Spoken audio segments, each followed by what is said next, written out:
E como veem, a Sega Dreamcast tinha tudo para dar certo. Portanto, Pedro, não vais fazer a mesma coisa. Não, não, não, não, não, não, não. Era 1998. A Sega acabava de lançar a sua última cartada após o fracasso da Mega CD, do 32X e Sega Saturn. Tanto que na altura a ideia de marketing era nem colocar o nome Sega na consola. Se bem que como os fãs, e havia ainda uma legião de fãs da Sega, mais tarde veio colocar realmente aqui o seu nome.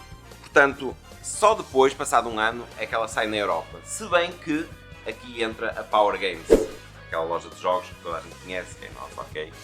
Que estava atenta a isto e nós decidimos trazer a consola um ano antes dela sair na Europa, trazer ela para cá importada. E coloquei na montra, na altura, esta consola a rodar Sega Rally e, se não me engano, o Sonic. Muito à frente da altura e que, para meu espanto, quase ninguém quis saber daquilo, parece que estava a passar completamente ao lado. Não se esqueçam que na altura em Portugal e no resto do mundo, no fundo, a PlayStation estava o furor. Toda a gente queria era jogar PlayStation, toda a gente tinha PlayStation, toda a gente queria jogar Gran Turismo, Porsche Challenge, 1001 jogos estavam a sair com um furor enorme e a Sega tenta aqui a sua grande cartada. A verdade é uma na loja, mesmo um ano antes, tendo gráficos fantásticos, portanto esta é a primeira consola da nova geração, das 128 bits, não havia, ninguém queria nada do Dreamcast, ninguém entrava na loja a perguntar: olha, que jogo é aquele da Sonic? O que é isso? Não. Para meu espanto e tristeza também, porque a consola, para mim, e pelo que eu tinha lido e pelo que eu tinha jogado, era fantástica. Portanto, isto é para vos colocar um bocadinho no âmbito, para perceber o porquê também, se calhar, o fracasso da Dreamcast também, apesar de ter tudo para vencer. Vamos lá aprofundar um pouco mais isto então. E é aí que, entretanto, em 9 de 9 de 1999, portanto, mais uma estratégia de marketing, algo que a Sega tentava de todas as maneiras atrair o público a comprar a nova consola. A consola chega à Europa com este logotipo, já em azul agora. Outra curiosidade, coincide por acaso também com a data do começo da Power Games. Foi não o ano, mas também era 9 de 9 de 1996 que a Power Games nasce e que depois abrimos também aqui neste novo espaço em 9 de 9 de 2009. Mas voltando ao que estávamos a falar, portanto 9 de 9 de 1999, a geração de 128 bits chega à Europa. A consola era super potente para a altura, tinha um chip das máquinas, portanto esta também é a primeira consola a começar a ter jogos melhores do que a própria versão arcade, algo que há uns anos atrás era impossível a gente pensar nisso, mas eis que sai como jogos de arcade como o Soul Calibur, Marvel vs Capcom, melhor que a versão arcade. Portanto, ela acaba também aqui mais uma vez por fazer uma jogada de marketing e passamos a ter em casa jogos melhor que as máquinas e aí se calhar também o fim dos salões de jogos das máquinas, onde passávamos horas e de repente conseguimos ter isso em casa. A consola. Estás bem? Ai, Jesus. Ixi, estás bem? Estou. Punha de mordidela. Ixi, trancaste mesmo. A consola, além de então o chip da Naomi, trazia um modem para jogar online, portanto também é a primeira consola online, mais uma jogada para tentar vencer as outras.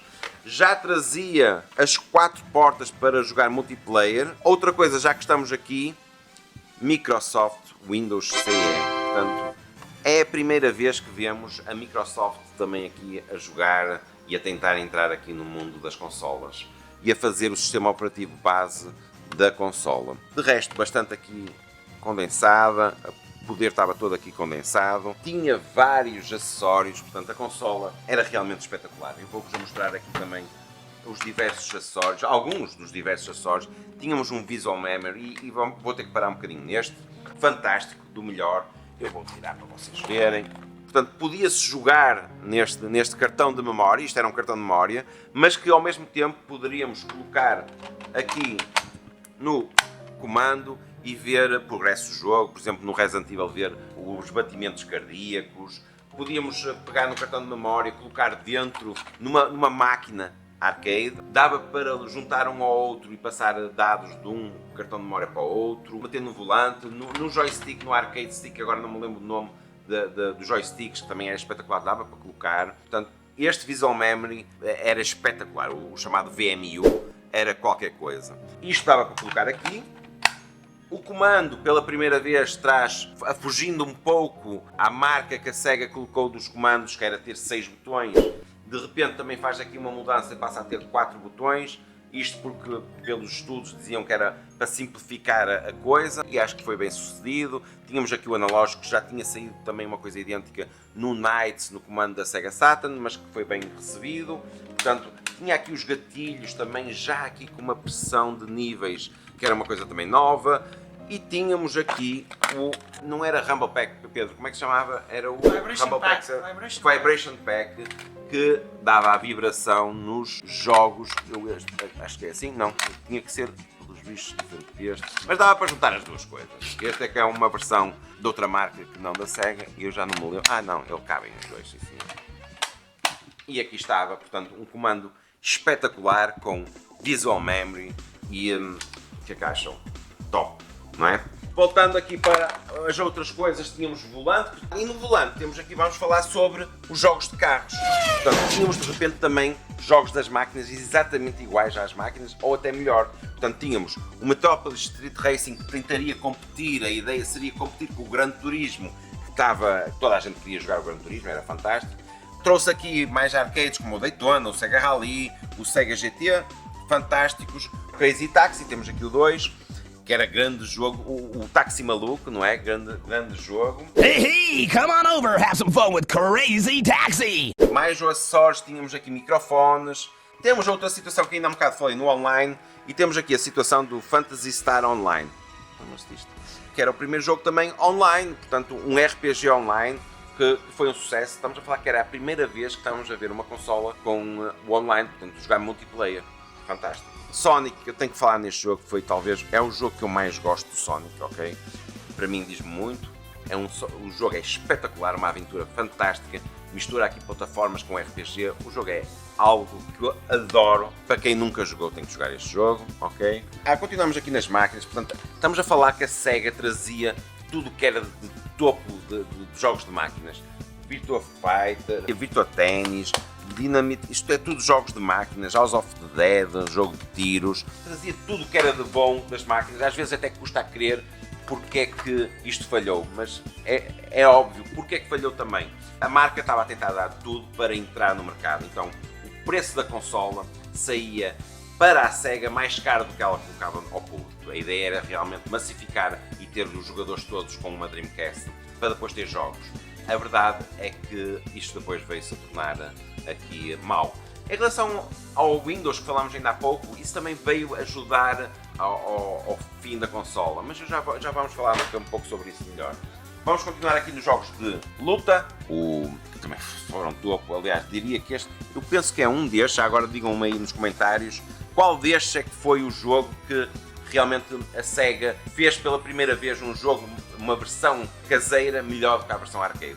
Penso que foi um destes jogos que começou com isso, 2 grandes jogos, ok? Aqui o Marvel vs Capcom, o Soul Calibur, temos aqui depois a Capcom vs SNK, grandes jogos da Capcom, às vezes até gostei lá está a querer como é que esta consola não sobreviveu, Power Stone, o 1 e o 2, também grande jogo multiplayer, e o Virtua Fighter 3 TV. Neste caso, o Virtua Fighter não tinha sido feito pelos mesmos criadores da versão da máquina, porque a Sega estava realmente muito comprometida a fazer outros jogos, mas também uma boa conversão do jogo, Virtua Fighter 3 TV.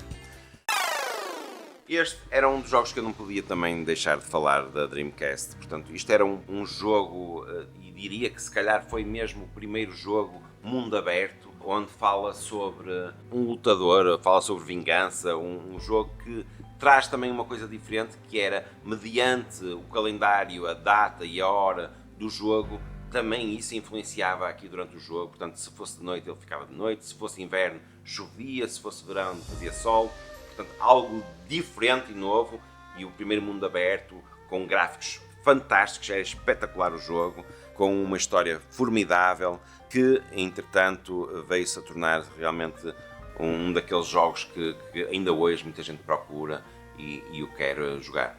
Outra das curiosidades aqui do Shenmue, que eram os primeiros jogos com a nova patente da Sega, o GD-ROM, portanto já dava até 1 GB, mesmo assim, portanto já tinha uma capacidade bem superior até aos CDs da PlayStation, mesmo assim este jogo era enorme, portanto trazia aqui 4 CDs GDs no jogo, ok? Uma curiosidade interessante era realmente a Dreamcast ter trazido um novo tipo de mídia. Uma das coisas fundamentais aqui para o tiro no pé da Sega foi realmente esta cooperação com a Microsoft, tudo muito bem. A Microsoft era líder no software, mas trouxe aqui também uma coisa que realmente veio estragar tudo, foi a facilidade com que se faziam cópias. Muita gente deve se lembrar do CD Loader aqui em Portugal, era facílimo fazer uma cópia, portanto ao ter aqui isto, ela reproduzia CDs de música, por exemplo, e depois os próprios, sem ter que modificar nada na consola, dava para colocar piratas, jogos piratas, o que fez com que depois a Sega não vendesse tanto jogos como estava previsto e queria. Claro que isso para o público e o povo aqui em Portugal foi ótimo, para nós foi top. O podermos jogar tantos jogos piratas foi ótimo, muito mal para o negócio e para a Sega, o que veio ajudar bastante à queda e ao desfecho da Sega de desistir de fazer hardware e passar a fazer software para a GameCube, por exemplo, e onde sai o Sonic Adventure 2 e outros jogos, que era algo impensável na altura sair um Sonic na Nintendo.